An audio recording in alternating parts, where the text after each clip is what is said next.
Donc là, à partir de maintenant, ça enregistre. Donc je pense que c'est bon.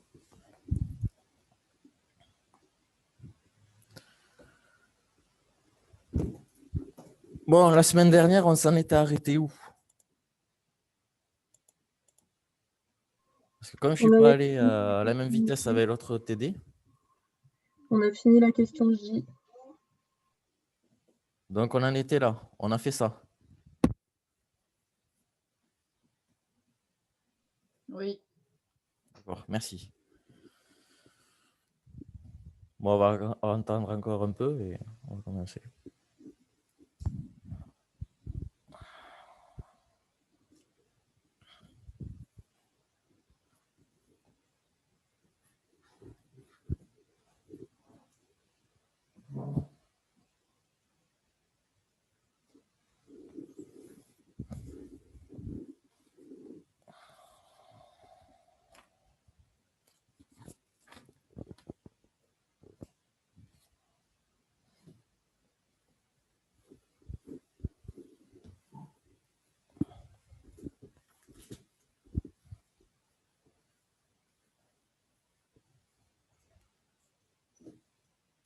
Du coup, tout le monde a réussi à avoir le lien.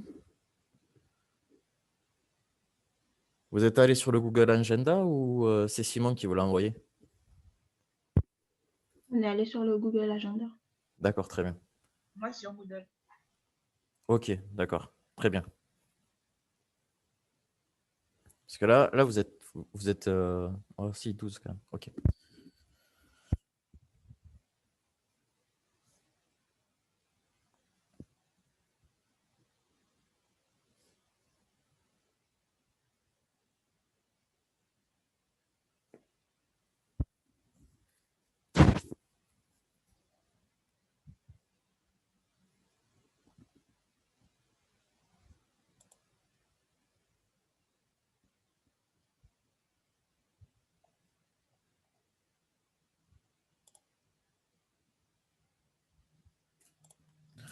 Bon, eh bien, on peut y aller. Bon, alors la semaine dernière, on s'est arrêté au calcul de l'énergie du niveau fondamental. Donc, question J. Maintenant, on va passer à la question K. Donc, en utilisant le fait qu'on a l'opérateur A sur la fonction phi0 égale à 0, on va essayer d'écrire l'équation différentielle pour déterminer cette fonction phi0. Alors, comment on va faire? Eh bien, on va d'abord calculer. Déjà, on va écrire la forme de A. On va le développer. Donc, A, dans notre TD, on avait vu que c'était égal à Q plus IP 1 sur racine de 2. Donc, maintenant, ce que je fais, c'est que je passe le 1 sur racine de 2 de l'autre côté. Donc, ça me reste toujours 0.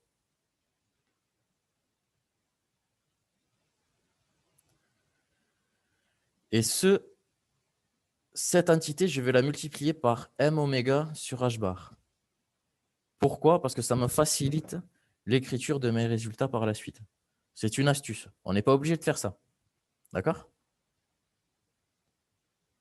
N'hésitez pas à m'interrompre si vous voulez, si vous avez des questions. Donc, j'écris Q et P. Je les remplace dans mon expression.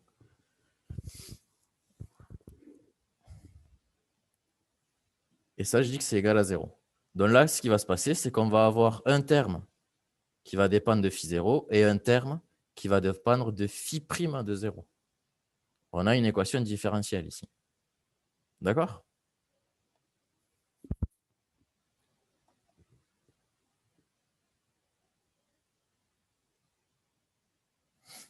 Donc, ici, j'ai mis tous les termes qui dépendaient de phi0. Donc ici, c'est un 0, c'est pas un n. De phi0 d'un côté. Donc, ça va être ce terme-là, ici. Et ce terme-là. Oui, Est-ce que vous pouvez remettre juste 2 secondes la diapo d'avant, s'il vous plaît? celle-là? Ok, ouais.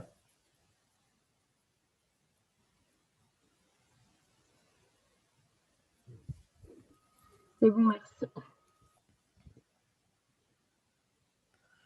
Donc ici, voilà. Donc j'ai mis d'un côté ce terme-là qui dépend de phi0 et ce terme-là qui va dépendre de phi' de 0 de l'autre côté. Donc, c'est pour ça ici que j'ai un moins. D'accord? Tout le monde le voit pourquoi j'ai un moins?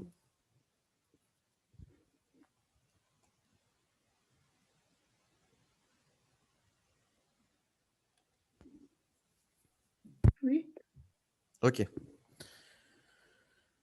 Donc là, maintenant, ici, on a donc une équation différentielle du premier ordre. Donc, il faut déterminer une fonction qui, lorsqu'on la dérive deux fois, enfin une fois, est égale à la fonction initiale multipliée par un coefficient. Là, c'est très simple, ça va être une équation exponentielle de la forme suivante. Donc, on a phi0 de x qui est égal à une constante c exponentielle, ce terme-là, fois x au carré, sur 2. Parce que l'intégrale de x, c'est x au carré sur 2. Donc, voilà pourquoi on a ici ce terme m oméga x au carré sur 2h bar. Monsieur, vous pouvez détailler le passage d'avant, s'il vous plaît? Le passage d'avant, celui-là, là? Oui. Ok, alors attendez. Tac, tac. Donc là, on avait ce m oméga x sur h bar, donc phi. Et à côté, on avait ce plus phi 0 prime qui est égal à 0. D'accord? Je passe ce terme de l'autre côté. Donc, ce qui me fait qu'on a m oméga x sur h bar phi 0 qui est égal à moins phi prime 0. D'accord? Et moi, j'ai fait passer le moins de l'autre côté. Ça vous va? Ok, d'accord, merci. Merci à vous. Bon, je vous laisse recopier.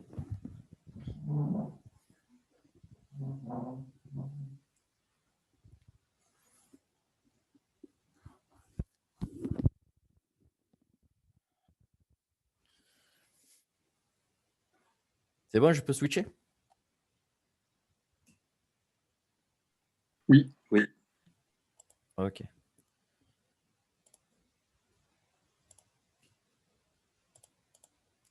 Donc, on en est là. Donc, ici, on a une équation différentielle du premier ordre. Et donc, on a une équation exponentielle de ce type-là. OK? Donc, ça, c'était pour la question K. Donc, maintenant, il faut passer à la question L, donc c'est-à-dire en déduire l'expression de phi 0. Donc, ce qu'on va faire, c'est déterminer la constante C. Alors, comment on va faire pour faire ça? On se rapporte aux conditions initiales. On va faire quoi? On va utiliser les conditions initiales. Condition initiale, ouais, mais là, on n'a pas de condition initiale. Ça, c'est quoi ce C?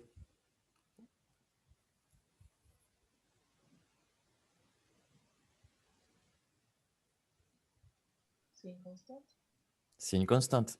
Et dans les autres exercices comme on avait fait là, pour déterminer tout le temps les nombres là, devant les exponentielles.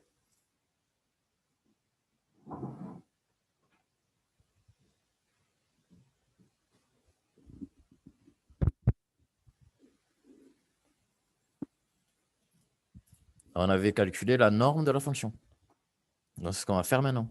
Donc, on va déduire l'expression de phi 0 et on nous donne ce truc. Que l'intégrale de l'exponentielle de moins u carré est égale à la racine de pi. Donc, comment on fait? Donc, on reprend l'expression de phi 0 et on calcule la norme. Donc, la norme, on la calcule de la manière suivante. Donc, ici, il faut se rappeler que ça, c'est le conjugué complexe. Mais ici, on n'a pas de i. Donc, le conjugué complexe est égal à son conjugué. Normal, quoi. Enfin, Monsieur, oui, j'ai juste une question, mais qui n'est pas en rapport avec le cours. J'ai un ami Mhm. Avec le lien Zoom, il n'arrive pas à se connecter. Il Ah lui bon? demande un mot de passe. Il demande un mot de passe? Oui. Ah Ah bon? si, il a réussi. C'est bon, Ah oui, parce que merci. normalement, il n'y a pas de mot de passe, hein. Merci. OK. Donc ici, on va calculer la norme. Donc là, on a de la chance. Ce calcul-là, ça va être juste phi 0 au carré. Donc, on a juste à mettre ce terme-là au carré. Donc, très simple. Ça nous fait qu'on a ceci. Donc, on a du c au carré. C'est normal, c fois c, ça fait c au carré. Et ici, on a le 2 qui disparaît, puisque du coup, les exponentielles vont s'additionner. Donc, on aura 2 fois cette exponentielle. Donc, du coup, le 1,5 va sauter. Donc, maintenant, il faut intégrer cette entité. Et donc, on peut dire que x devient u, et ça, c'est une constante. On est d'accord? Tout ça, le m oméga sur h bar, là, le moins, enfin, m oméga h bar, ça va être une constante. Donc, on va avoir quelque chose de cette sorte comme résultat. On va avoir du c au carré, puisque du coup, le c, lui, est une constante. Donc, on peut le sortir de l'intégrale. Donc, il est ici. Et du coup, on a juste à intégrer exponentielle de ceci dx. Et donc, ceci dx, d'après ce qu'on nous avait donné ici, c'est égal à ce truc-là, c'est égal à racine de pi fois une constante, bien entendu, puisque le u ici, il n'est pas tout seul. Donc ici, la constante, ça va être m oméga sur h bar. Donc, on va avoir quelque chose de ce type-là. D'accord? Excusez-moi, monsieur. Oui. Vous n'avez pas oublié un 2 dans l'expression de phi 0? D'ici là? Oui. Non, parce que Non. ici, c'est phi 0, mais fois phi 0. Donc ici, les exponentielles, on va les additionner. Donc si on additionne les deux exponentielles, on va l'avoir fois 2. Donc le 1,5 va sauter. Ah, je suis vue. Ok, oui. Ça va? Oui, oui, ça va. Bon, très bien. Donc du coup, on se retrouve avec ce c carré, racine de pi h bar sur m oméga. Bon, on va passer le tout de l'autre côté. Et on a la constante c qui est égale à ça. Donc maintenant, on la remplace dans l'expression de phi 0 et on obtient cette expression de phi 0. Donc maintenant, on a phi 0. Voilà. Est-ce qu'il y a des questions? Est-ce que vous pouvez remettre la slide d'avant, s'il vous plaît? Oui.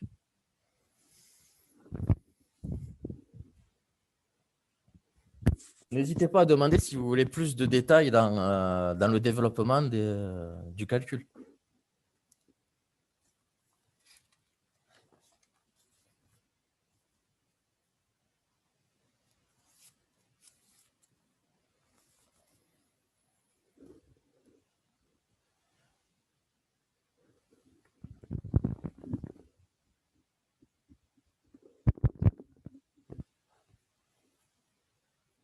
C'est bon, je peux passer à la suite? Oui, oui. Et donc voilà, on a l'expression de phi 0, donc on a juste à remplacer le c par son expression. Et là, on peut voir que dans l'expression qu'on nous donne dans la question m, on a la constante ici, on a la même constante, parce que ce m oméga, c'est égal à k. Enfin, à m oméga, c'est égal à oméga sur k, ce truc-là. Puisque oméga carré est égal à m sur k, il me semble. Je ne sais plus, enfin. Mais c'est égal à ça. Et donc, du coup, si on remplace le oméga par... Enfin, si on remplace m oméga par son entité, ça fait ça. Donc, on est raccord avec la question m.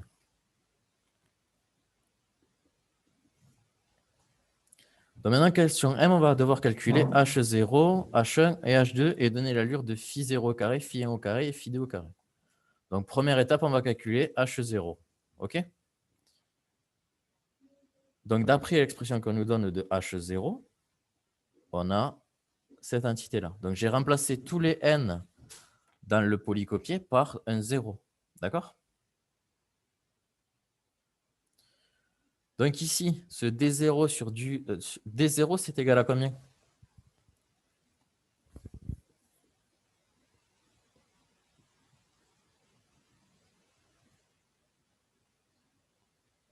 Bah, 1, non? À 1, exactement. Donc ici, on va avoir 1, ici, on va avoir 1. Donc ici, ce qui va se passer, c'est que là, ce truc, moins 1 exponent 0, ça va faire 1. Donc on va avoir du exponentiel q carré fois exponentiel moins q carré.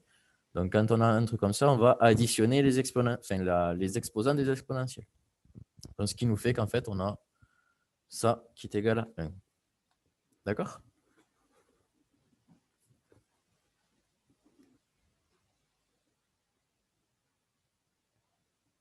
Donc là, ce calcul il est très simple. Ça fait un demi-point.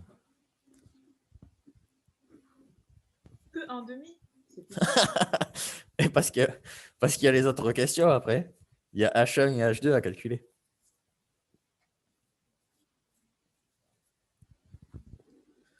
Donc maintenant pour H1.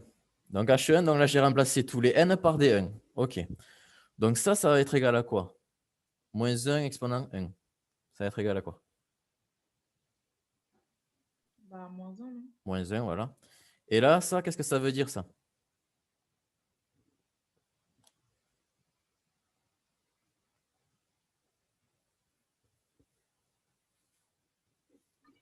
C'est égal à moins 2q exponentielle de moins q carré. Ouais. On va dériver l'exponentielle une fois. Donc, on va dériver ce q au carré. Donc là, j'ai oublié le 2, bien entendu. Je viens de le faire ce matin. Donc ici, c'est un 2. Voilà. Pensez à le noter. On peut annoter? Ah oui, nickel. Tac.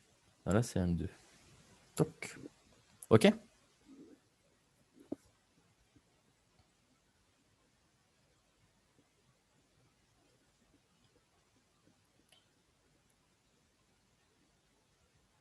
Donc ici, les moins s'annulent. Donc maintenant, on va calculer H2. Hop. Attendez. Tac.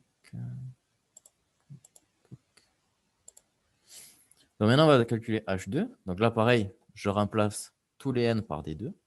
Et donc là, ça veut dire que je vais devoir dériver 2 fois cette entité ici. Donc la première étape, on le dérive une fois. Donc on retombe sur quelque chose de ce type-là. Sauf qu'on va encore devoir dériver ça. Donc on a ça. Tac. Donc là, il me manque encore le 2. Tac. Tac. Et donc ça, on va encore devoir le dériver une fois.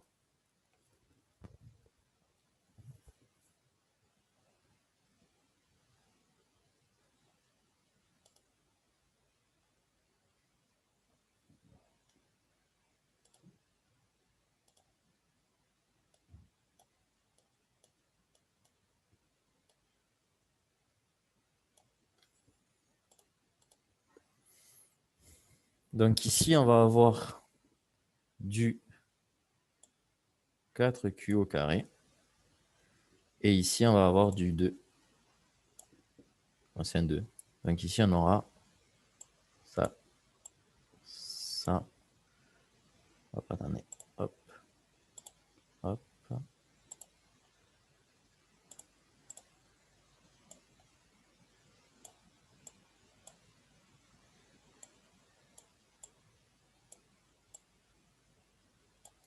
On aura tout ça multiplié par 2. OK?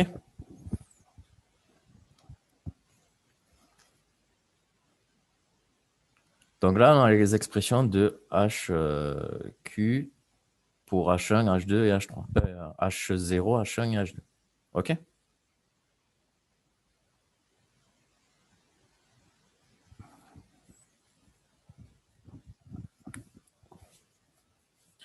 Donc maintenant, on va donner les allures de phi0 au carré, phi1 au carré et phi2 au carré. Alors ben là, voilà, c'est du cours. Donc phi0, elle va être maximale pour x égale à 0, enfin q égale à 0. Donc, on va noter sur une feuille blanche. Tac. Hop.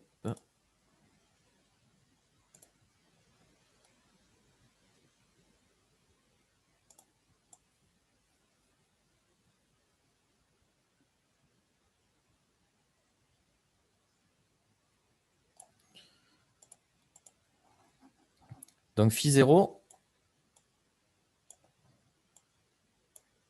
au carré. Qu'est-ce que c'est phi 0 au carré? Déjà, une fonction d'onde au carré, ça va représenter quoi?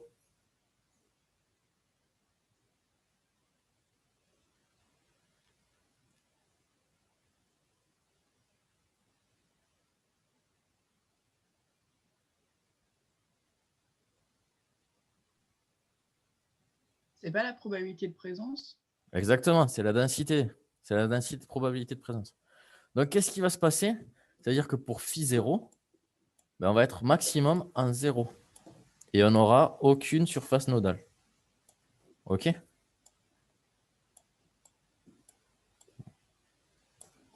Ça, c'est phi 0 au carré. Donc maintenant, pour phi 1. Pour phi 1, en fait, on va avoir 2 maximum. 1 à moins 1 et 1 à 1. Et entre les deux, en 0, on aura une surface nodale. Donc on va avoir hop, hop, et hop. Bon, c'est mal dessiné, mais bon. Vous voyez l'idée. Ça, c'est phi 0, enfin phi 1 au carré. Et après, le dernier, c'est phi 2.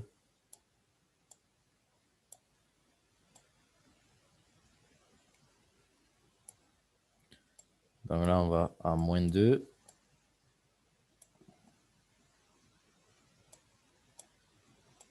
Moins 1. 0. 1.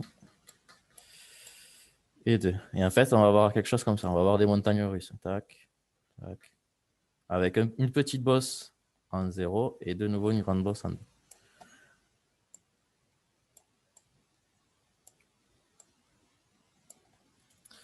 Bon, ok.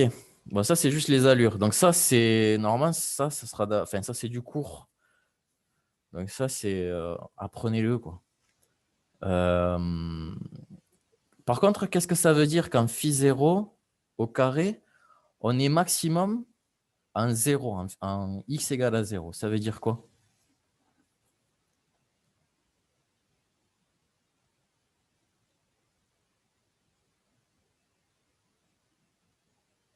Si on compare avec l'oscillateur harmonique classique, l'oscillateur harmonique classique, en x égale à 0, comment elle va être sa fonction d'onde? Identique à celle-là ou différente?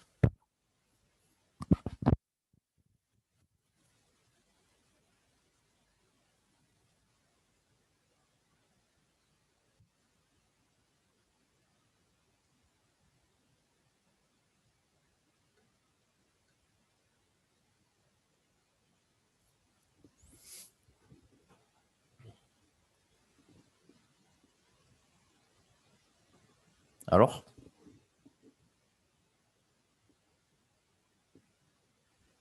C'est identique, non? Non. Pour l'oscillateur harmonique classique, qu'est-ce qui va se passer? C'est qu'on va être maximum lorsqu'on va être sur les bords. C'était ce qu'on avait représenté. On va être maximum lorsque l'oscillateur il va être sur les côtés. Donc, si on prend comme oscillateur une balançoire, si on prend une photo, on va souvent avoir 90% des photos qui vont être sur les bords et pas au milieu. Ici, si on prend une photo, on va être au milieu. On ne va pas être sur les bords. Vous voyez? Sur les bords, on n'a rien. Par contre, ce qu'on remarque, c'est que lorsqu'on va sur des niveaux excités, c'est-à-dire phi 1, phi 2, on observe que le maximum s'écarte du 0. Donc, ce qui va se passer, c'est que plus on va être dans des états excités et plus on va avoir un comportement d'oscillateur harmonique de type classique. Donc, c'est pour ça que pour les états excités, on peut continuer sur une approximation classique de l'oscillateur harmonique. Par contre, pour des états fondamentaux, on va devoir utiliser une description quantique. Bon, ça, c'est si un jour vous faites de la théorie. Tac. Donc là, on a fini l'exercice 4.1. Donc maintenant, on va faire l'exercice 4.2.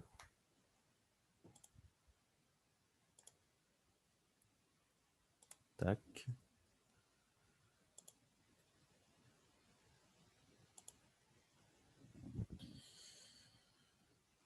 Hop.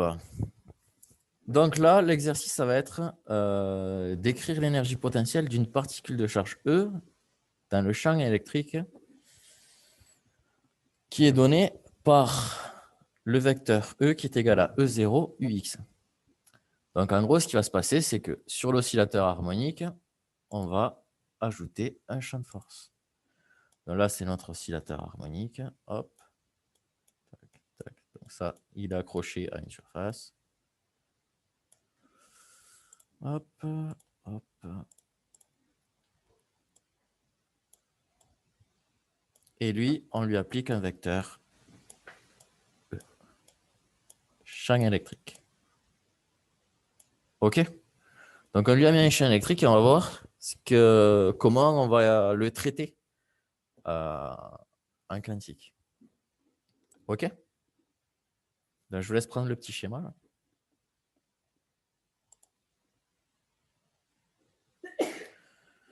Et donc, on nous demande d'écrire l'énergie potentielle. Et bien, l'énergie potentielle, ça va être petit e, qui est la charge d'un électron, E0, x. Donc, x, c'est l'opérateur x, donc qui correspond au petit ux de votre fascicule. D'accord?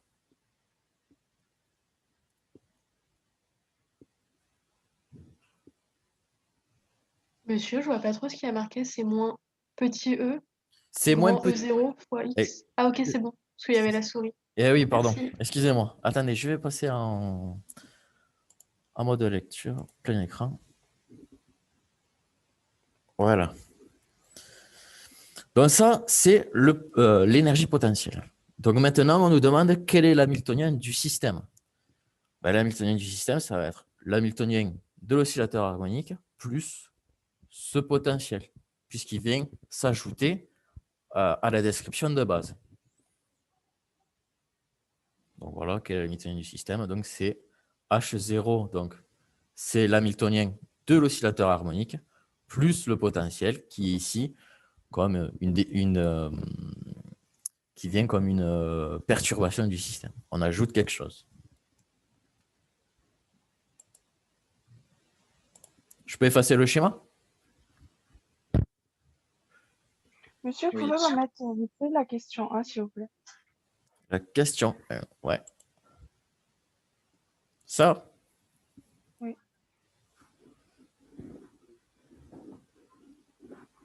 Merci. Donc le potentiel ici, c'est voilà, c'est la charge de l'électron fois ce qu'on nous dit pour le vecteur E, qui est E0 UX.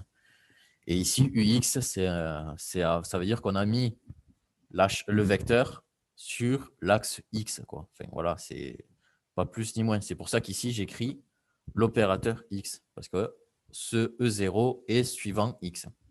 D'accord? D'accord.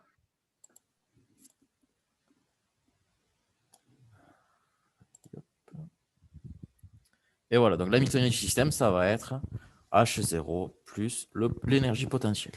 Voilà. Donc maintenant, on nous demande de déduire l'équation de Schrödinger de cette entité. Donc ici, j'ai développé l'hamiltonien sous sa forme, on va dire, d'opérateur. Donc ici, j'ai repris le H0 que j'avais donné En exercice 4.1, à la question petite a, il me semble, ouais, petite a, du grand 2. Et j'ai ajouté la valeur de l'énergie de potentiel. Donc voilà. Donc ici, on voit que on ne peut pas tout à fait résoudre l'équation de Schrödinger comme on a fait précédemment, puisqu'ici, on a cette entité qui dépend de x, donc on ne sait pas comment celle-ci va perturber notre système. Bon, ça va être dans la question petit 3 qu'on va essayer de se débrouiller avec ce terme-là. Donc maintenant, l'équation de Schrödinger, ben, c'est la suivante. Ça va être H0 plus V phi n E n. Voilà. OK?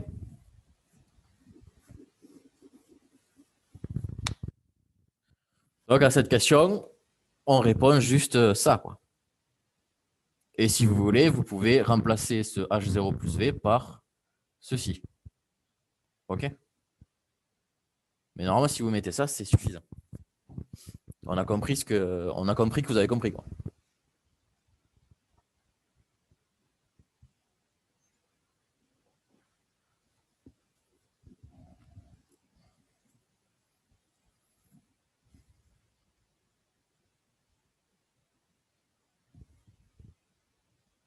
OK?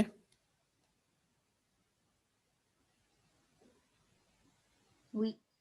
Du coup, vous avez fait les oscillateurs harmoniques en cours ou pas?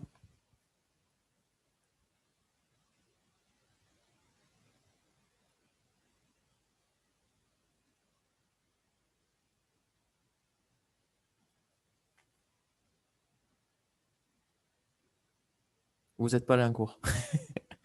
Non. Vous l'avez pas fait encore? Ah, je sais pas parce que je l'ai pas encore. Moi. Ah, d'accord. Bon, ok.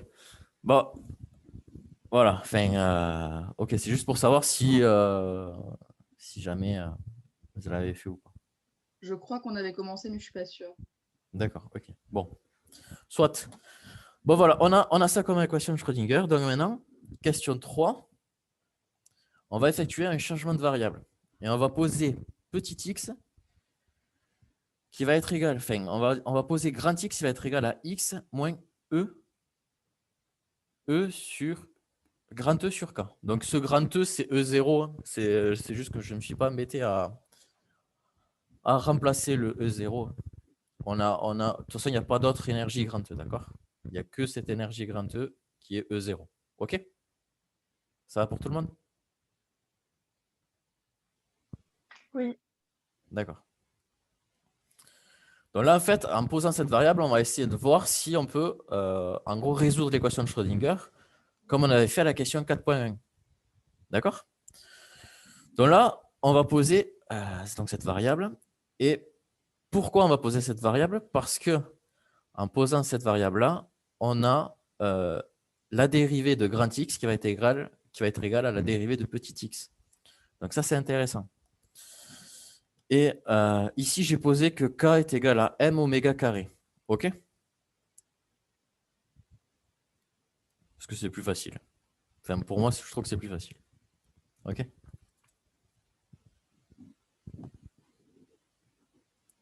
Donc, là, ici, j'ai juste remplacé K par M oméga carré. C'est tout. J'ai rien fait de plus. Bon, je vous laisse le temps d'écrire. Et donc là, ce qui est important de noter, c'est que X, petit x là, c'est égal à grand X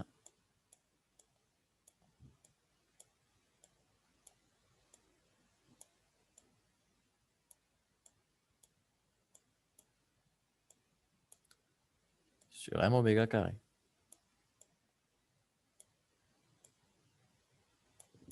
Donc ça va être important parce que comme ça, on va pouvoir injecter cette expression dans l'expression qu'on a ici, dans cette expression. Donc ça, c'est intéressant. Bon, je vous laisse le noter, ça.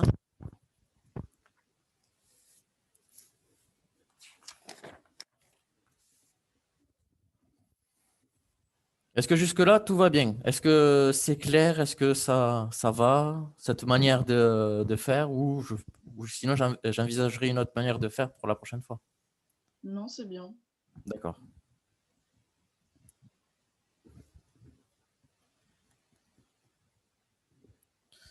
Donc voilà, on a ça. Donc maintenant, on va l'injecter dans l'hamiltonien. À moins que... Non, voilà. Donc là, d'abord, je calcule x au carré. Donc en partant de là, je calcule x au carré. Parce que dans mon expression de l'hamiltonien, ici, j'ai du x au carré. Donc il me faut savoir ce que vaut ce x au carré. Bien entendu, en fonction de grand x au carré. Donc c'est pour ça que j'écris l'expression de petit x au carré. Et comme ça, je vais remplacer tout ce terme-là, enfin tous ces termes, dans l'expression de h0 plus v. Bon, je vous laisse noter.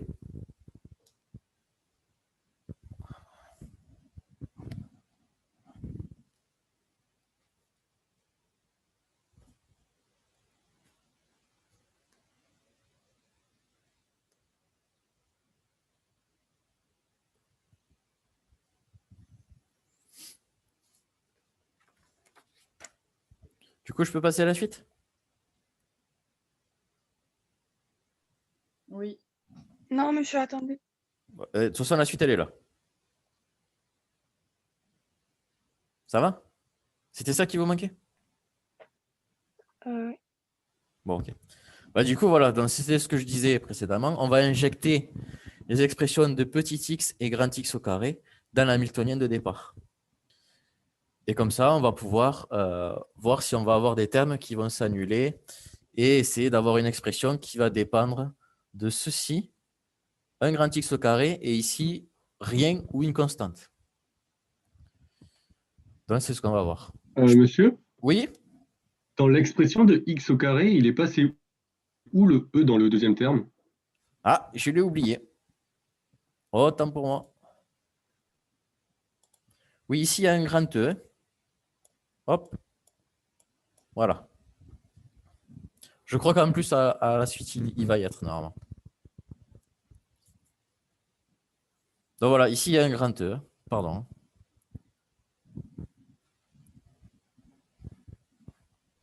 Monsieur, pourquoi Oui. vous avez écrit d sur dx est égal à d sur dx? J'ai pas compris. Alors, pourquoi là, pourquoi j'ai écrit ça? Alors, pourquoi? Parce que l'intérêt ici, c'est de voir que même si on change de variable, on garde les mêmes propriétés de dérivée. D'accord? Parce que si je dérive grand x ou si je dérive petit x, je vais avoir la même dérivée. D'accord? Puisqu'en fait, je vais avoir ce terme-là qui va disparaître quand je vais dériver, puisqu'il ne dépend pas de x ou de grand x. D'accord? D'accord, ok. Merci. Donc, c'est pour garder une cohérence dans mes dérivés. Voilà. Ok.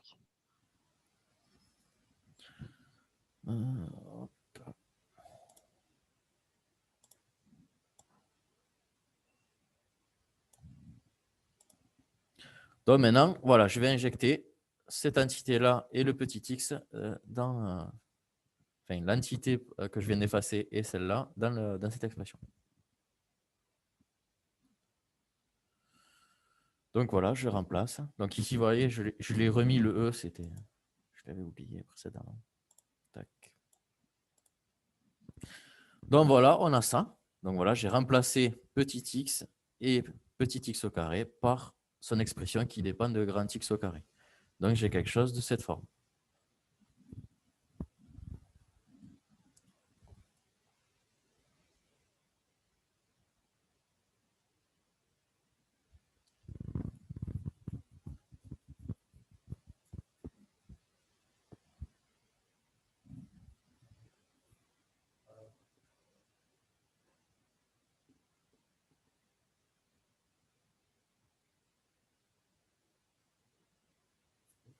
Donc là, maintenant, je vais développer le 1,5 sur tout le système et le m oméga carré. Et je vais avoir quelque chose de la manière suivante. Donc ici, j'ai remis la ligne précédente ici. Donc ici, on va avoir du 1/2 de m oméga carré x au carré. Donc là, ça, on voit que ça ressemble fortement à ce qu'on avait à l'exercice 4.1 pour l'oscillateur harmonique quantique sans champ. Et ici, on va voir cette entité-là. Donc ici, on va voir que on va avoir ça et ça qui vont se supprimer, et ça qui vont s'additionner, se soustraire. D'accord?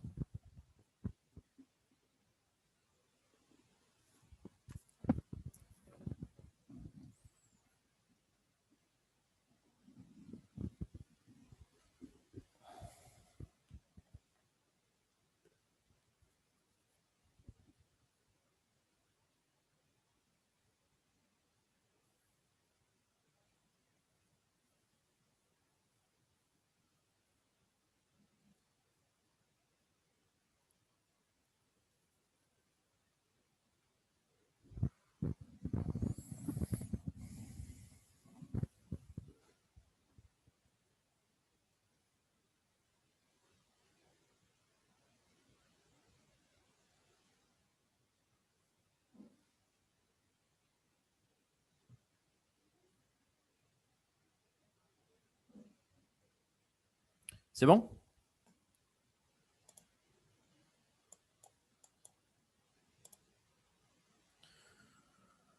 Donc ici, voilà, j'ai noté ce qui reste. Et donc ici, on a quelque chose qui est comme l'exercice 4.1, c'est-à-dire qu'on a ça qui va avoir qui va avoir le même effet que l'application de l'oscillateur harmonique quantique sans champ. Et ici, on va avoir juste une perturbation qui va décaler le niveau d'énergie. Et ça, si ça c'était égal à 0, on aurait exactement la même chose que dans l'exercice 4.1. D'accord? Puisque dans l'exercice 4.1, ici, on peut considérer qu'ici, on a plus une constante, mais cette constante est égale à 0. Voilà.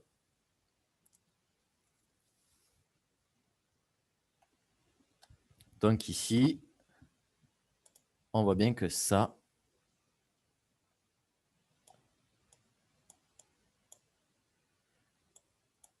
idem que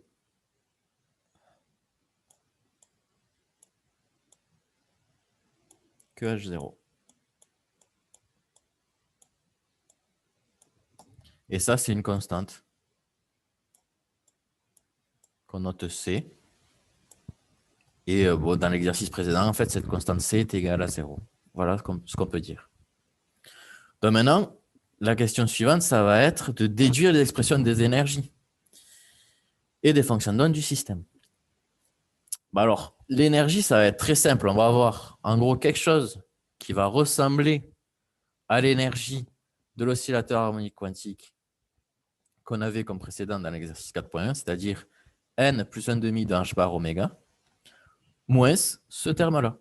C'est tout. Bon, on va y arriver. Je vous laisse le temps de recopier.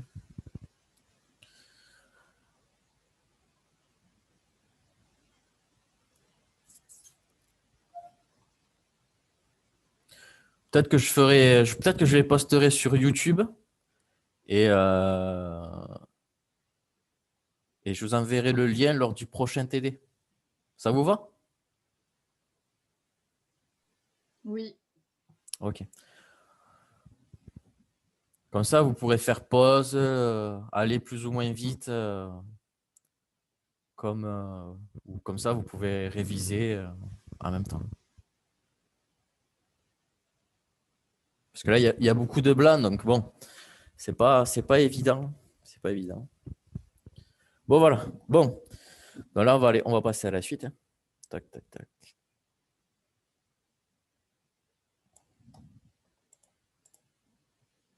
Donc, déduire les expressions des énergies. Donc, comme je l'ai dit précédemment, on va toujours avoir cette énergie, l'expression de l'énergie associée à H0, moins plus ou moins la constante, en fait. Et ici, en fait, c'est exactement ce qu'on a. Donc ici, j'ai juste rajouté à l'exercice 4.1 le terme qu'on vient de déterminer juste à la fin, là, ici, là. Et je l'ai juste ajouté à l'expression de mon énergie. Voilà. Et maintenant, qu'en est-il de l'expression des fonctions d'onde? Ben, ça va être les mêmes, sauf qu'on va avoir un décalage en x. Alors, comment ça va se passer? Donc, on va récupérer l'expression de la fonction d'onde qu'on avait à la question L de l'exercice 4.1. Et à cette fonction d'onde, on va juste faire le changement de variable x par grand X. Donc, c'est ce que je vais faire. Bon, je vous laisse recopier. Enfin, je ne sais pas si c'est bon là pour ça. Oui. D'accord, très bien. Donc voilà, donc en déduire les fonctions d'onde du système, donc les expressions vont être similaires à l'exercice 4.1, mais on va remplacer petit x. Enfin, on va dire que psi n de x est égal à phi n de grand X, et que phi n, du coup, va être égal à x moins e grand E sur m oméga carré. Voilà. Donc, il y aura juste à changer cette variable, en fait, et on aura l'expression de notre phi n. OK?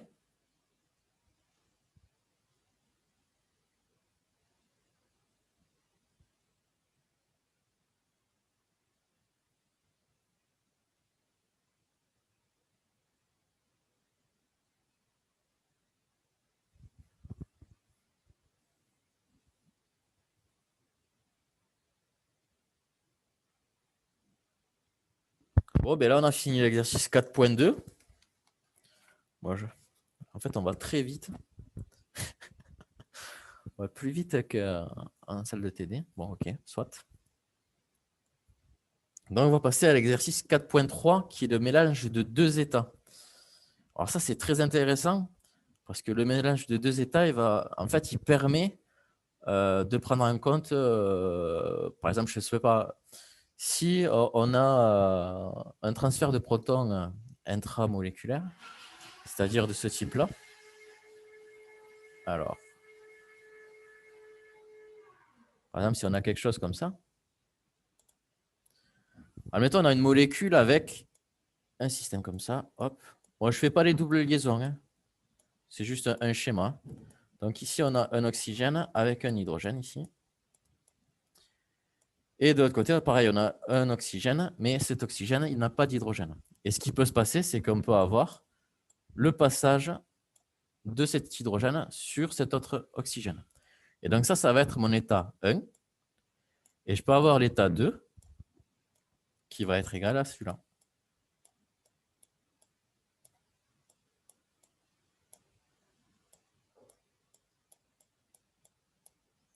Avec la possibilité de passer de l'autre côté pour l'hydrogène.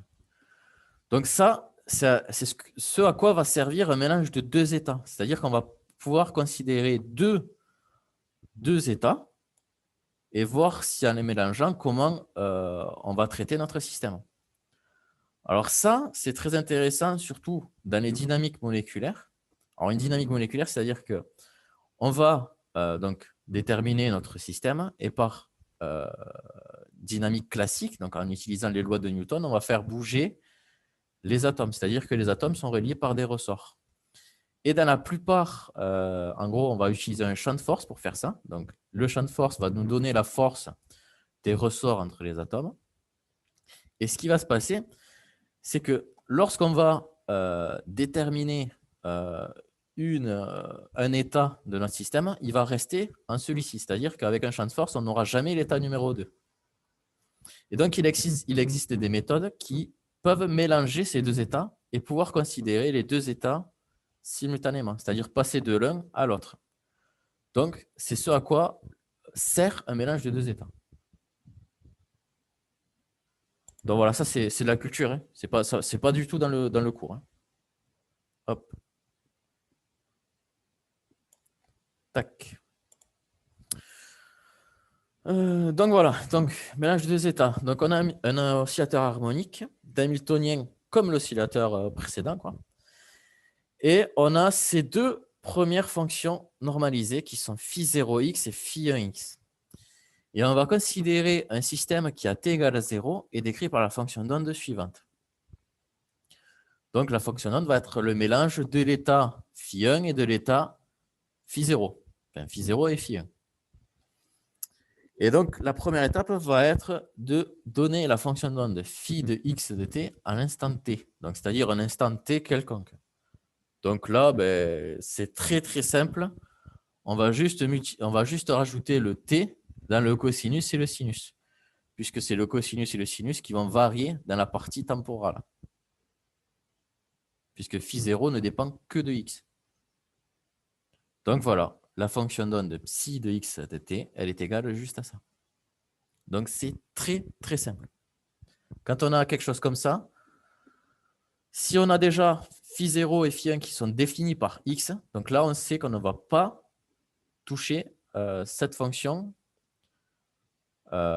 Cette fonction ne va pas dépendre du temps. Voilà. Par contre, le cosinus θ, lui, clairement, il peut dépendre du temps puisque θ va varier en fonction du temps. Forcément.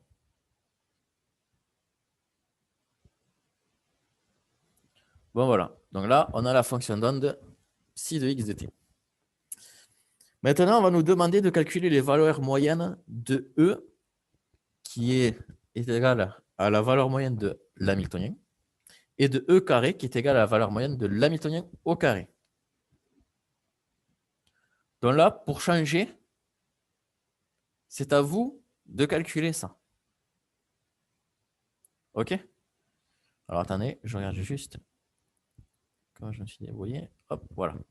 Donc moi, ce que je conseille, c'est de calculer d'abord H psi. Parce que H psi, c'est égal à quoi? H psi, c'est égal à E psi. Voilà, c'est très mal écrit, mais c'est égal à E psi.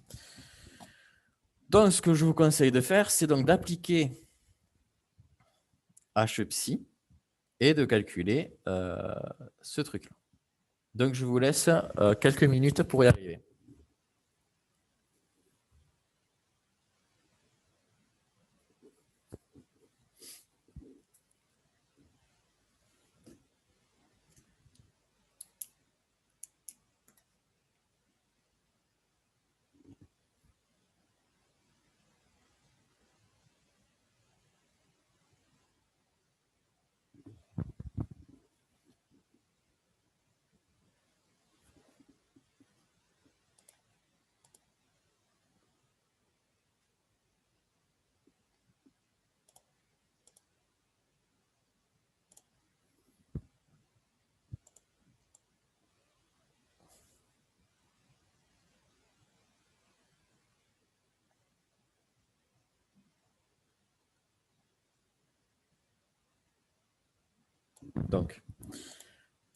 Donc ici, on a psi.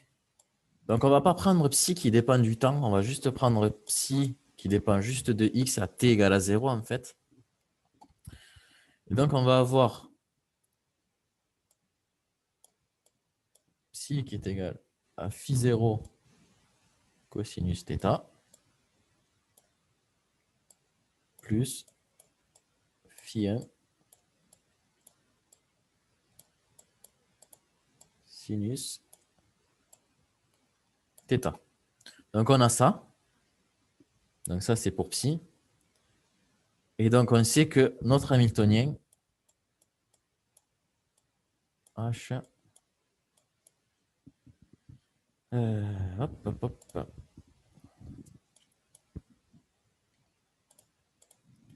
H psi, il est égal à grand E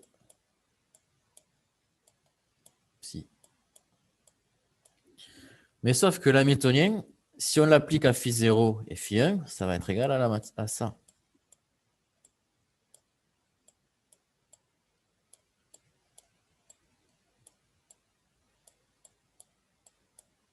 À petit e 0.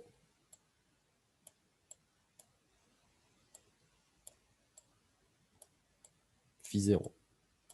Et si on applique H à phi 1, on va avoir petit e1 phi 1. Donc, on va avoir quelque chose comme ça. Donc, l'idée, c'est d'appliquer donc ça et en gros de donner une forme à ce E ici qui va dépendre, bien sûr, de cosinus θ et sinus θ. OK?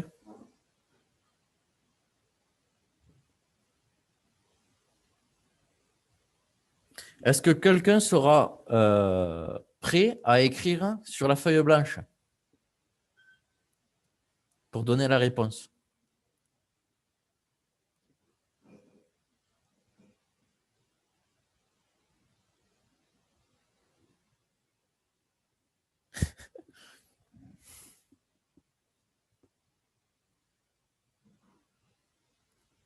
Vous pouvez dire non hein, si vous ne voulez pas, hein, c'est pas grave. Hein.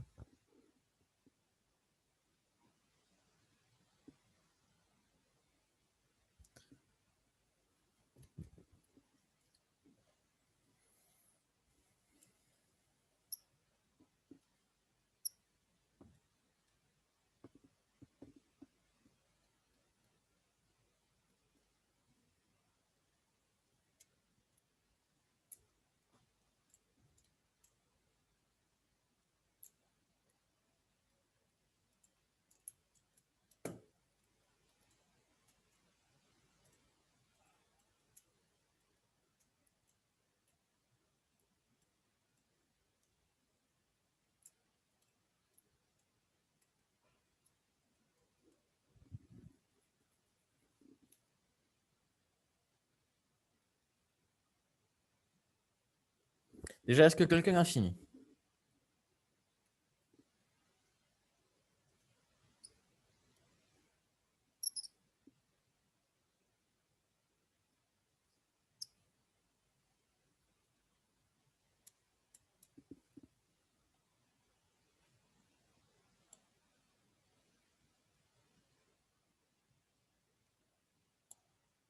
Donc là, vous êtes tous en train de chercher?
Est-ce que c'est OK pour tout le monde?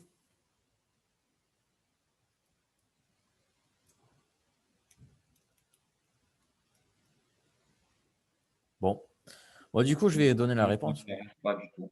Comment? J'y arrive pas. OK, pas de souci. Bon, j'explique. Voilà. La première étape, ça va être de calculer donc h psi. Donc ici, qu'est-ce qui va se passer? Lorsqu'on va développer h psi, on va avoir quelque chose qui va dépendre de h phi 0 et de h phi 1. OK? Donc, ce qui se passe, c'est que du coup, on aura h psi qui va être égal à h phi 0 x cos θ plus phi de 1 x sinus θ. Donc, on va voir ça. Donc, l'étape d'après, ça va être juste de sortir ce qui ne dépend pas de x, puisque l'hamiltonien, lui, il va s'appliquer que sur ce qui dépend de x. Puisque si on, pour rappel, l'hamiltonien, ici, c'est une dérivée de tout ce qu'il y a de tous nos termes par x, et ici, c'est de tous nos termes qui dépendent de x. Donc, je peux sortir le cos θ et le sinus θ. Donc, ici, je vais avoir cosinus θ h phi 0 plus sinus θ h phi 1 de 0, enfin phi 1 de x. Donc, ça, h phi 0, ça va être égal à E0 cosinus θ phi 0.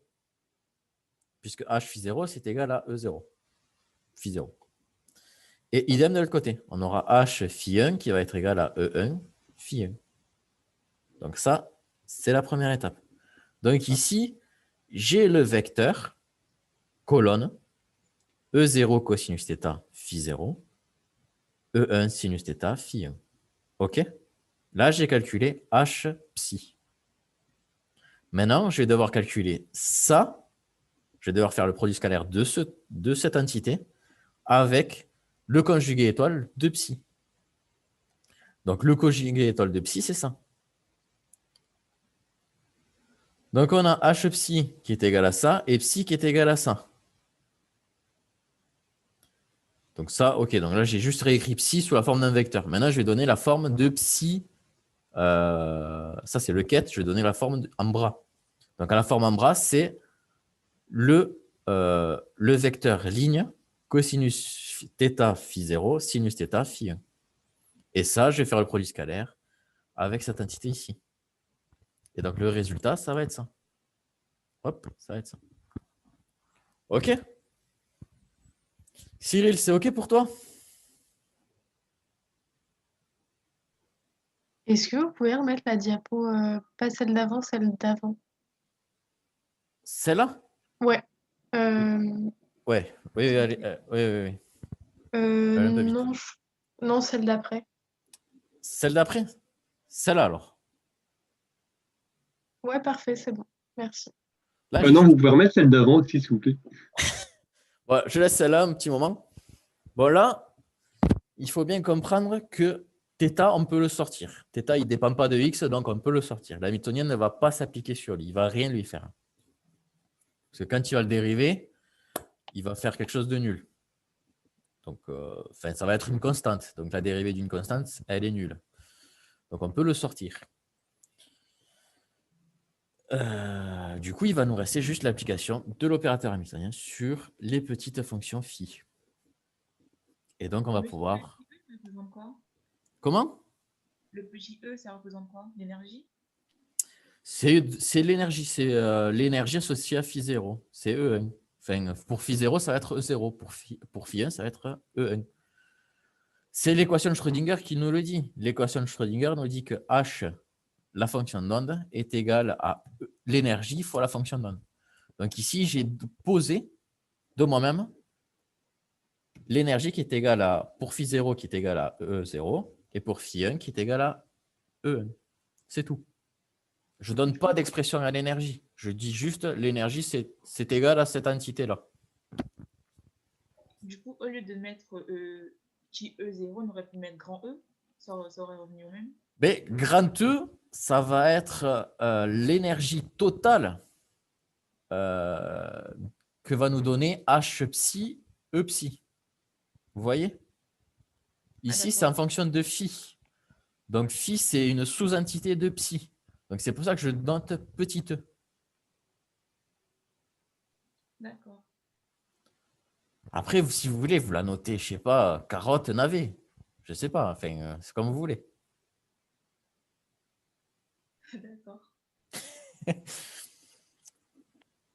C'est juste, voilà, je donne une variable à l'expression de l'énergie. Et je dis, je la pose E0 et E1. Parce que grand E, ça va être l'énergie totale du système. Voilà.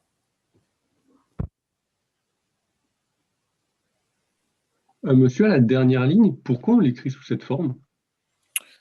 Bah, pour bien comprendre qu'un bracket, on peut aussi l'écrire sous la forme d'un vecteur. Ah, d'accord. Et là, c'est bien de l'écrire comme ça. Pourquoi? Parce que déjà, on peut, puisqu'on a le mélange de deux états, on va avoir quelque chose qui dépend de phi 0 et quelque chose qui dépend de phi 1, de 1. Et de 2, ici, qu'est-ce qu'on va faire? On va faire le produit scalaire de psi avec h psi. Donc, c'est une double raison de l'écrire sous la forme d'un vecteur. D'accord? Ok, merci. Ça va nous faciliter le calcul par la suite. Parce que, qu'est-ce qu'il nous reste à faire? C'est juste à calculer le produit scalaire de deux vecteurs. Et c'est ce que je note ici. Donc là, j'ai écrit psi, vu que c'est le conjugué, enfin, du coup, ça va être la transposée. Et donc, la transposée d'un vecteur colonne va être un vecteur ligne. Et donc, c'est ce que je note ici. Et j'ai juste à faire le produit scalaire avec ça. Et donc, à la fin, j'ai les phi, puisqu'ils sont normés, qui, lorsque je les multiplie entre eux, vont être égal à 1. Et donc, ici, je me retrouve avec quelque chose qui dépend de cos carré, θ, et quelque chose qui dépend de sinus carré, θ. Mais on aurait très bien pu mettre le conjugué en vecteur colonne et le premier vecteur en vecteur ligne. Non. Il y a une convention.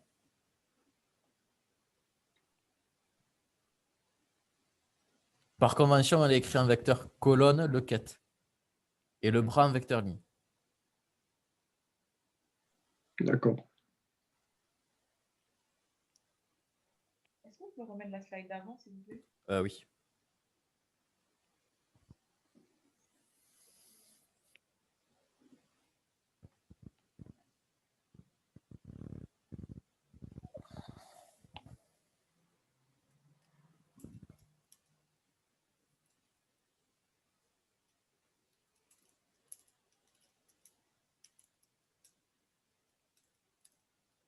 C'est bon, merci. De rien.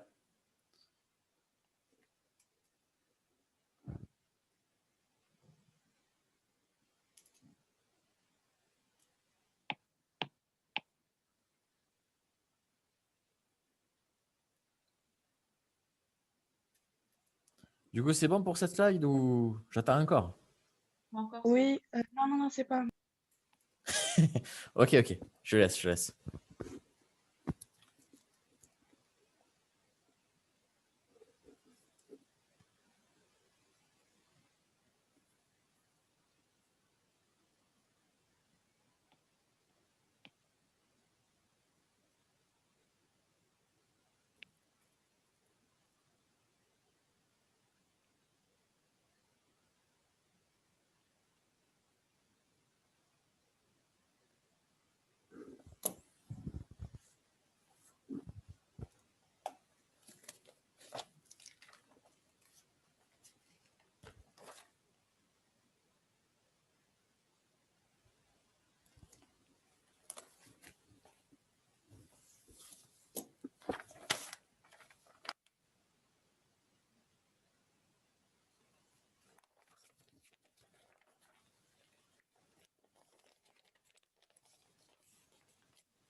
Excusez-moi. Oui.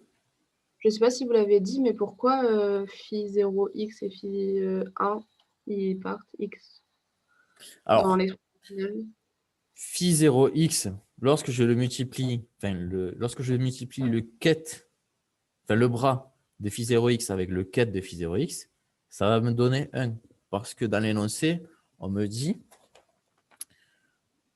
que phi 0x et phi 1 de x sont des fonctions propres normalisées. Donc, du coup, lorsque je vais faire le produit scalaire de ces deux fonctions, ce produit scalaire va être égal à 1. Et c'est pour ça qu'ici, que je n'ai plus phi 0x et phi 1 de x. Ok, merci beaucoup. De rien.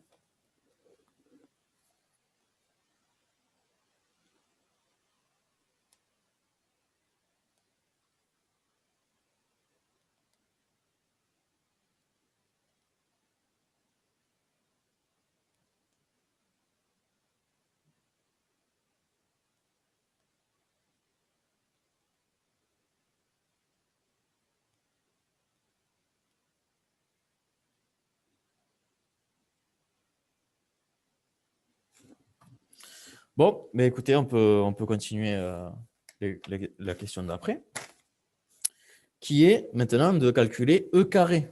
Donc là, je vais appliquer 2 fois l'Hamiltonien. Donc E carré, ça va être égal au produit scalaire psi h carré psi. Donc première étape, ça va être de calculer le h carré psi. Tac. Donc on va calculer ça en premier.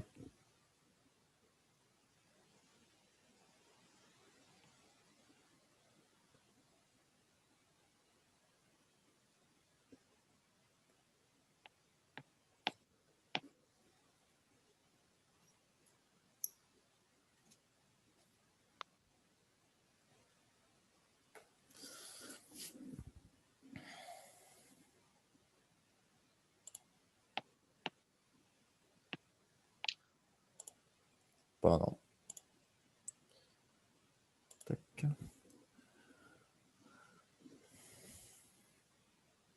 Donc là, qu'est-ce que j'avais dit? Ah oui. Ok, donc là, j'avais donné directement la réponse. Donc là, on va essayer de le chercher ensemble. Ok? Donc, toc, toc, toc.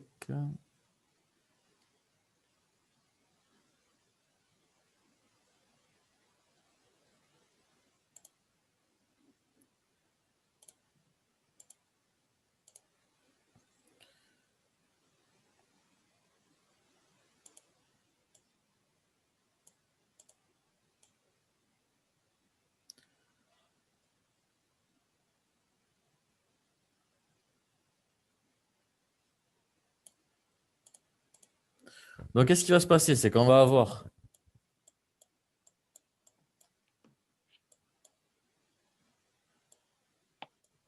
h au carré. Tac, tac. H au carré psi. Donc ça va être égal à cos θ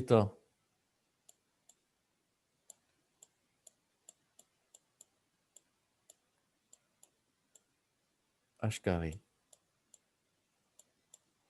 phi 0 plus sinus θ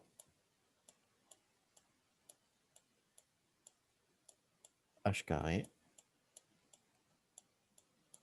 phi 1. Et en fait, h carré phi 0, ça va être égal à quoi? E0 au carré. Exactement. Et du coup, ça va être égal à quoi phi h carré phi 1?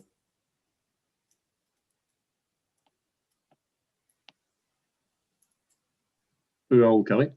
Exactement. Donc, du coup, en fait, ici, qu'est-ce qu'on va avoir? On va avoir un truc comme ça.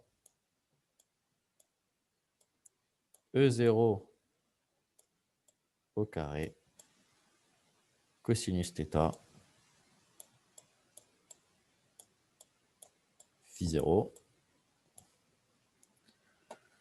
plus E1 au carré sinus θ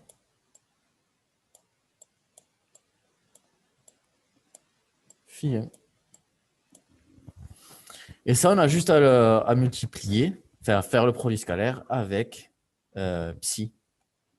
Et donc, en fait, à la fin, si je fais si h carré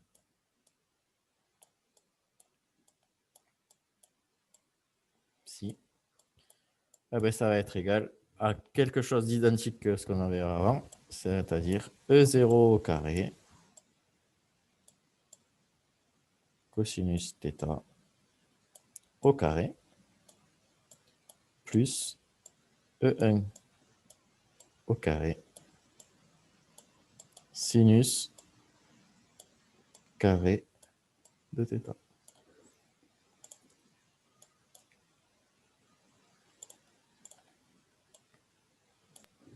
Monsieur, pourquoi h carré est égal à e carré? Ben, pourquoi? Si j'applique h phi 0, je peux très bien écrire de cette manière. Attendez. Tac, je peux très bien écrire ça. Ça, je peux dire que c'est h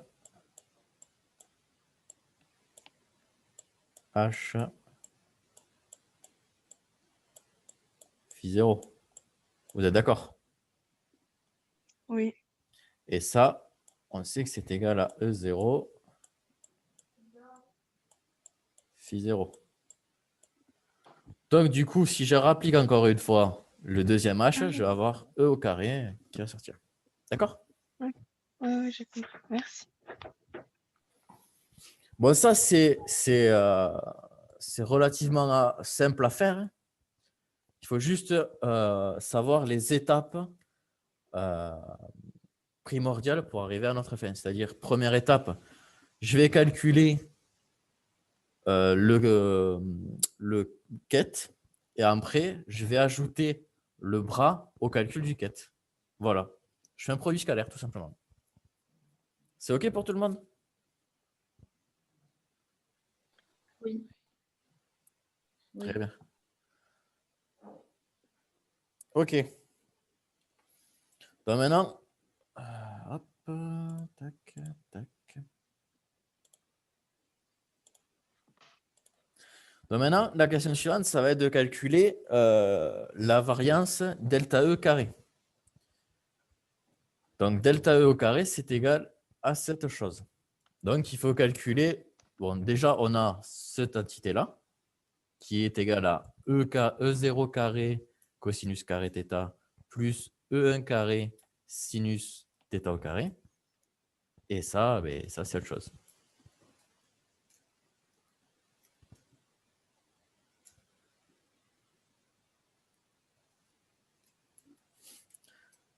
Oula.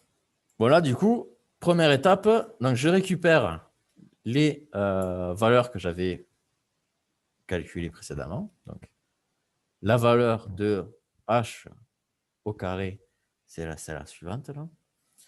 Et ensuite, il me faut la valeur de moyenne de h, mais le tout au carré. Donc, du coup, c'est ce que je note ici. Donc là, ce que je fais, c'est que je fais le développement de cette entité-là. Donc, j'obtiens ceci. Et après, j'ai juste à factoriser tout ce qui dépend de E0 au carré, tout ce qui dépend de E1 et tout ce qui dépend de E0, E1. Je vous laisse le temps d'écrire.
C'est OK pour tout le monde?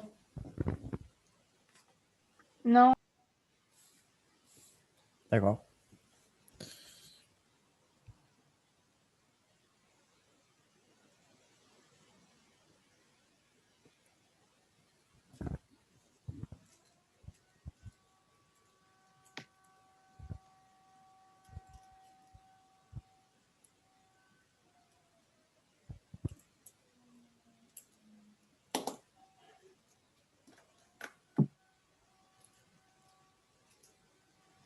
Bon, c'est bien, on a l'alarme. Cécile, je pense que vous avez votre micro ouvert. Ah oui, pardon. Pas de souci.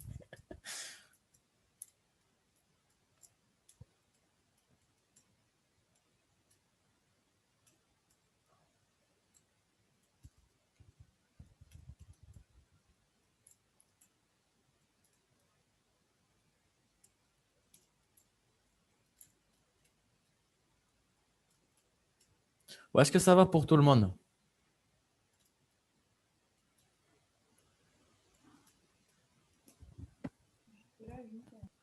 Bon, est-ce que ce qu'on a fait aujourd'hui, ça va? C'est clair? C'est OK.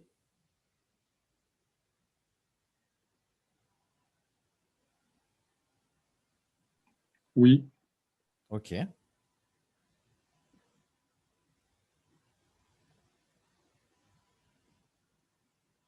Bon, par contre, on va s'arrêter dès que l'exercice est fini. Parce que sinon, on va aller trop vite, quoi. On peut peut-être faire un peu l'exercice 5.1. Mais je ne sais même pas si vous avez fait le moment cinétique en cours. Donc, je ne sais pas.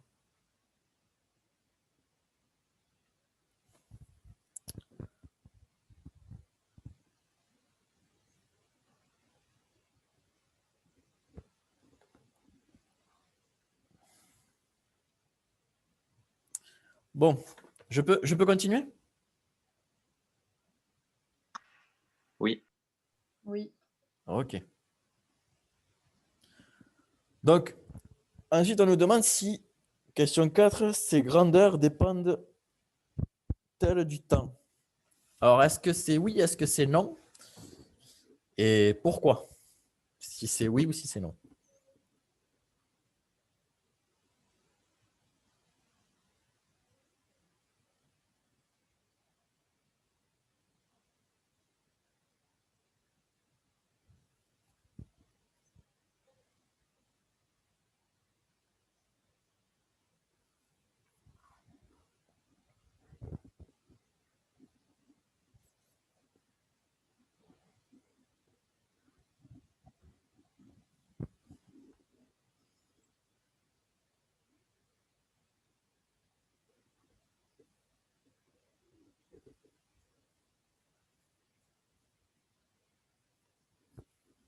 Alors?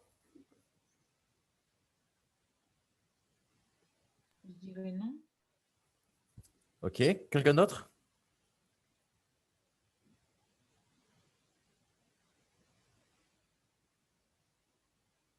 Est-ce que quelqu'un d'autre est d'accord avec Patricia? Oui, moi je suis d'accord, parce qu'on n'a pas T dans les expressions. Ouais. OK.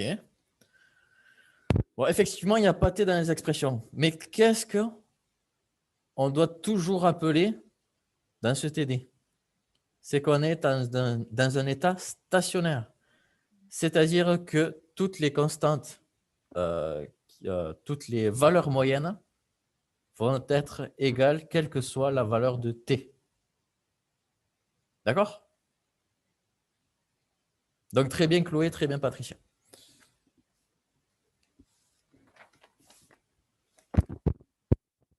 Non, car état stationnaire.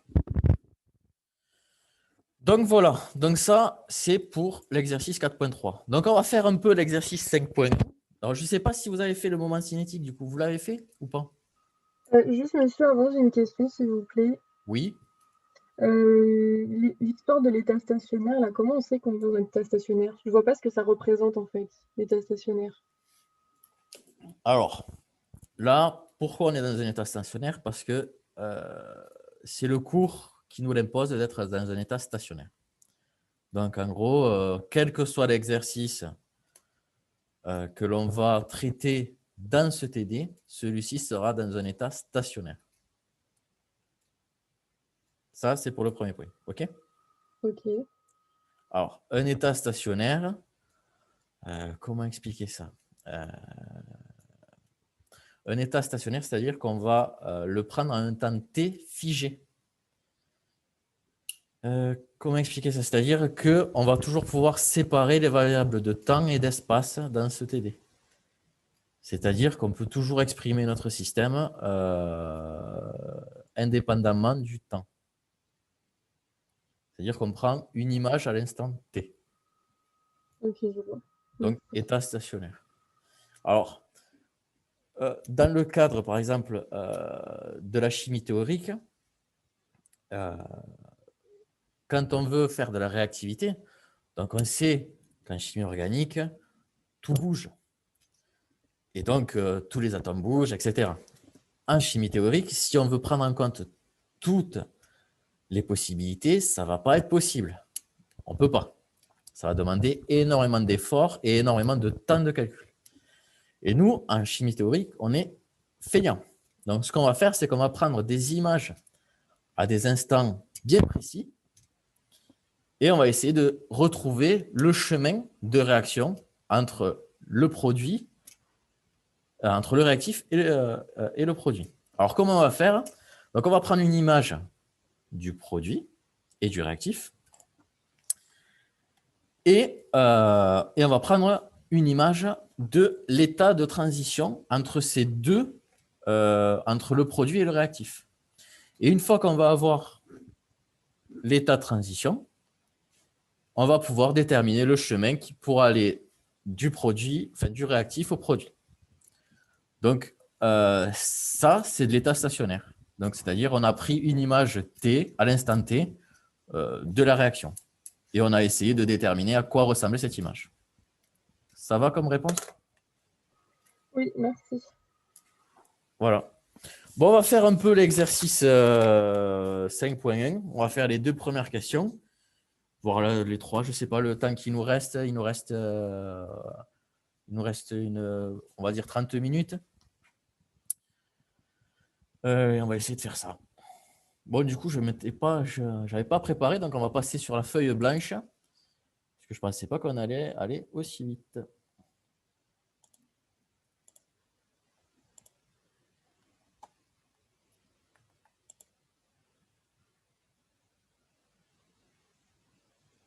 Donc, hop, j'efface tout. Et du coup, je sais pas. Du coup, vous m'avez pas répondu si vous avez fait le moment cinétique. Bon, si vous n'êtes pas allé en cours, c'est pas grave, hein, je vais pas vous gronder.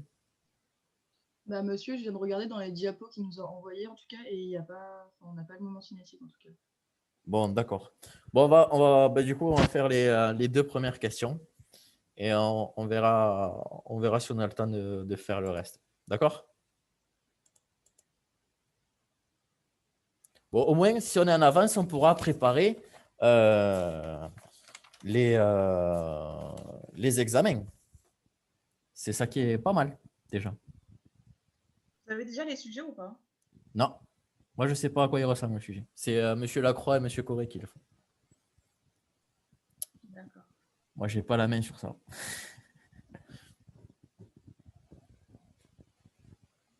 Mais je sais que normalement, je dois corriger un tiers des copies.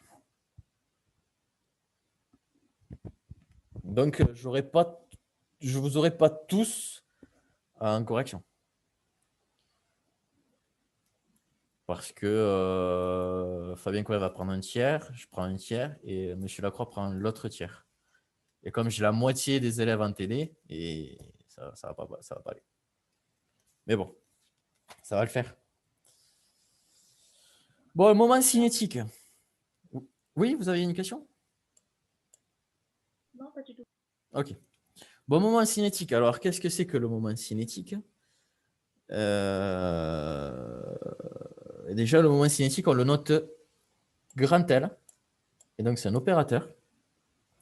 Et cet opérateur, il est égal au produit, je dis bien au produit vectoriel et pas scalaire, entre la partie spatiale et l'opérateur P. Donc, ce R, il dépend de quoi? R, il dépend de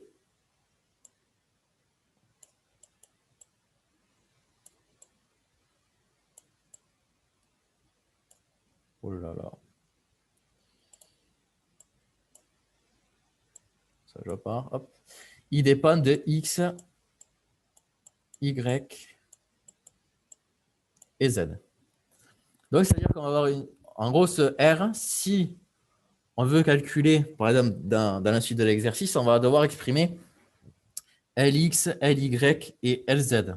Donc, ce R, il va se transformer soit en X, soit en Y, soit en Z en fonction du L qu'on veut déterminer. Alors, c'est un peu plus compliqué que ça, mais on va le déterminer.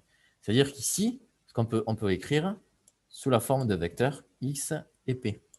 Enfin, R et P. Donc, ici, on va avoir X, Y, Z, vecteur, Px, Py et Pz. OK?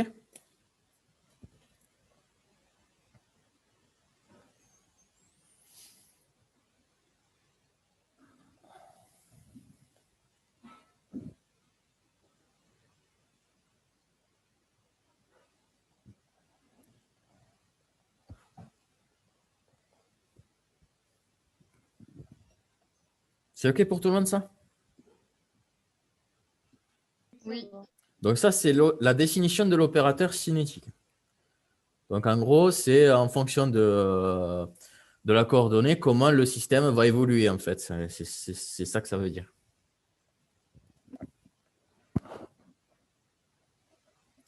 Donc, ça, c'est la question 1. Donc, question 2. Question 2, on nous demande d'exprimer Lx, Ly et Lz. Alors là, c'est du cours. Donc, là, je vais donner les expressions de Lx, Ly et Lz. D'accord? Donc, ces expressions, notez-les bien parce qu'on va devoir les utiliser dans les exercices suivants. Dans les exercices 5.2 notamment et peut-être dans le 5.3 aussi, je ne sais plus. Je crois que dans le 5.3 aussi. Donc, il faut bien les noter. Ça, c'est du cours, là, par contre. C'est important de les savoir. Donc, Lx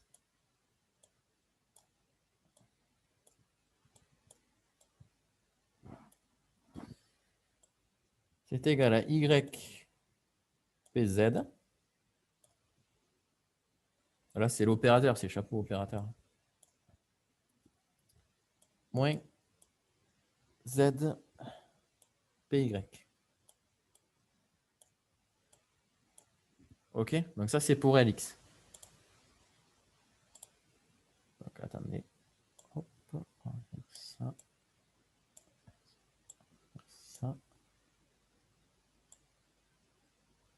Tac.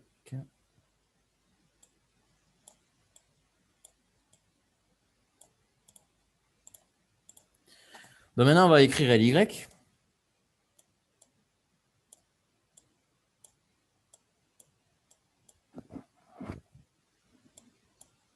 Qui est égal à moins X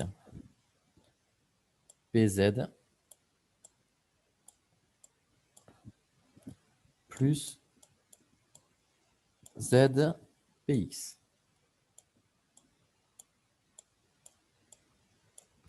Et enfin, le dernier, Lz, qui est le plus utilisé des trois.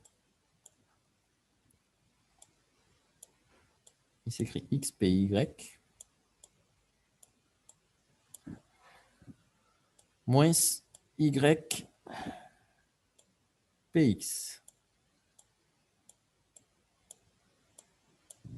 Voilà.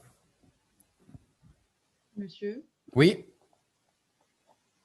Du coup, vous n'avez pas oublié les chapeaux dans la question 1 pour le moment cinétique, pour les P. Oui, on peut les rajouter. Bon, là, je ne les avais pas rajoutés parce que bon, il n'y a pas beaucoup de place, hein. Ok, merci. On peut les mettre. Oui, on doit les mettre, même. Donc, il faut les mettre. Bon, ici, je ne les mets pas sur X, Y et Z, puisque l'opérateur X est égal à X. C'est pour ça que je ne le note pas. D'accord? Ouais. Voilà. C'est bon. J'aurais pu le noter, mais bon, enfin, vraiment, c'est la même chose. J'ai pas compris. La question 2, c'est des projections, c'est ça? En fonction des axes? La question 2, c'est des projections. Exactement, oui. Ok. Et en fait, là, ici, dans la question 2, c'est vraiment du cours. Donc ça, dans le cours, c'est ce qu'on nous donne. Oui, c'est ça. Voilà. Ouais. Merci. Donc là, normalement, ça, vous allez le voir, je sais pas quand. Ça, je ne sais pas. Peut-être dans le prochain cours, je ne sais pas. Mais bon, s'il n'y a pas d'autres questions, on peut s'arrêter là. Parce que bon, après, c'est du développement et enfin, sur une feuille comme ça va être bien long. Monsieur, on va utiliser les produits vectoriels. Oui, vous voulez que je fasse un rappel, c'est ça? Je peux. Oui, si ça vous dérange. Ok. Est-ce que je peux effacer cette feuille-là? Oui. Oui. Ok. Bon, je vais faire un petit rappel. Enfin, il faut que je me souvienne.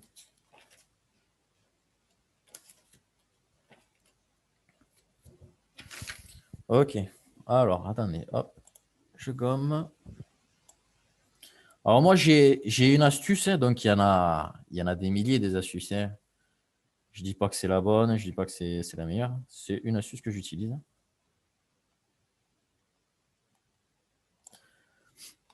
Donc, tac. Donc, on va changer. Donc, par exemple, si je veux calculer ce produit vectoriel ici. Donc, si je veux calculer la première, ce que va me donner en quelque sorte la première ligne. Donc, je barre ça. Je le réécris ici.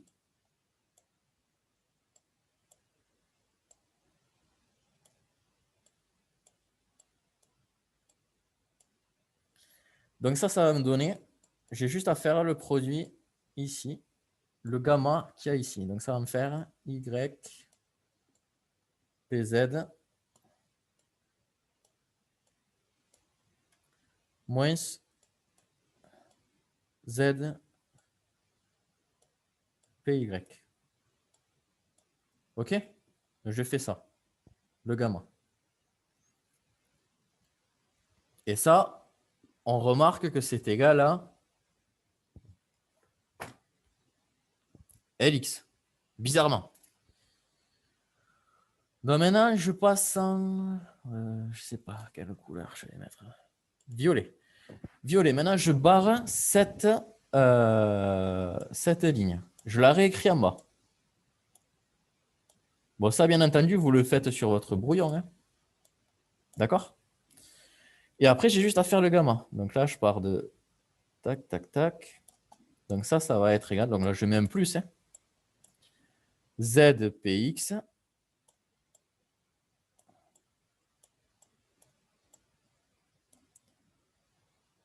moins XPZ.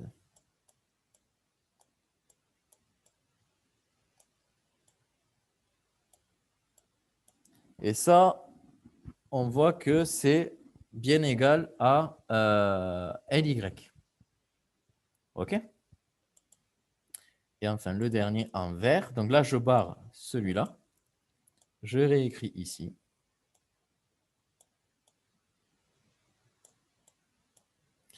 Et là, j'ai juste à faire ça. Tac, tac, tac. En fait, je n'avais pas besoin de réécrire le dernier, mais bon. Donc ça fait X, PY. Mais monsieur, par contre, c'est un vecteur le résultat du produit vectoriel, donc c'est pas des plus qu'il faut mettre quand Oui, vous c'est devez pas des faire. plus, pardon. Donc là, hop, on fait comme ça, hein. Hop, pardon. C'est vrai. Donc ça, c'est égal à Y, PX.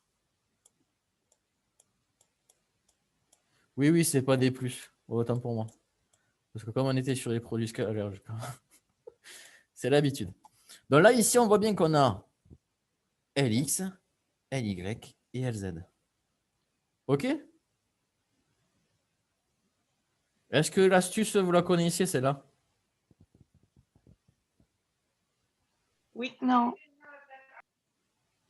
Bon, voilà, enfin, c'est une. Au moins, on n'a pas besoin de. Parce que normalement, il y a une autre astuce qui dit qu'en fait, pour le deuxième, on doit inverser les signes. Mais en faisant comme ça, en fait, on voit que les signes ils sont déjà inversés. Donc, c'est tout bon pour nous. D'accord?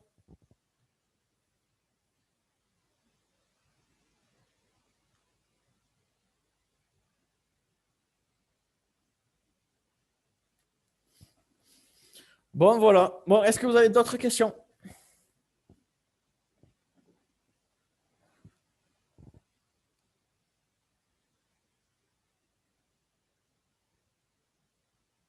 Est-ce que c'est OK, là, le produit vectoriel? Oui. OK. Bon, ben écoutez, on peut s'arrêter là. Monsieur, Oui. pourquoi pour le premier produit vectoriel, on barre la première ligne et on ne fait pas directement le premier gamma entre le x et le py et entre le y et le px? Alors, pourquoi j'ai barré cette ligne-là? Et pourquoi j'ai pas pris x, Pourquoi py, on pourrait directement faire le premier gamma en prenant x, py et moins y, pz au lieu de barrer la première ligne? Alors, vous auriez fait x, py moins y, px pour la première ligne, c'est ça? Oui. Et ouais, mais non, ça ne marche pas. Parce que là, le produit vectoriel, c'est comment la première ligne est transformée en fonction des deux autres, en fait. C'est ça que ça veut dire. Ah, d'accord. Donc, voilà, là, c'est des mathématiques. Là, enfin, je sais pas comment ils ont déterminé ça, les mathématiciens. Mais en fait, c'est un peu comme les déterminants. Quand on calcule un déterminant 3,3, on barre toujours le premier là, et après on prend les deux autres. C'est exactement la même chose. OK. C'est le même principe.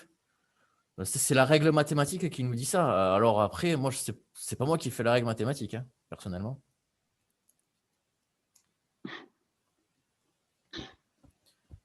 OK, merci. Voilà. Est-ce que c'est OK pour tout le monde? Oui. Bon, écoutez, on s'arrête là. Donc, c'est enregistré. Je vais voir. Non, bon, je pense que je vais faire une chaîne YouTube et je vais poster le tout. Et j'enverrai le lien la semaine prochaine. D'accord? Je le mettrai dans le chat du TD. OK? Merci. D'accord. Merci beaucoup. Allez, écoutez, bon courage à vous. J'espère que ça se passe bien et que vous n'êtes pas malade. Et puis voilà. Merci. Bonne journée. Merci. Merci, bonne Merci. journée. Allez, bonne journée à vous aussi. Au revoir. Merci. Au revoir. Au revoir. Merci. Au revoir, bonne journée.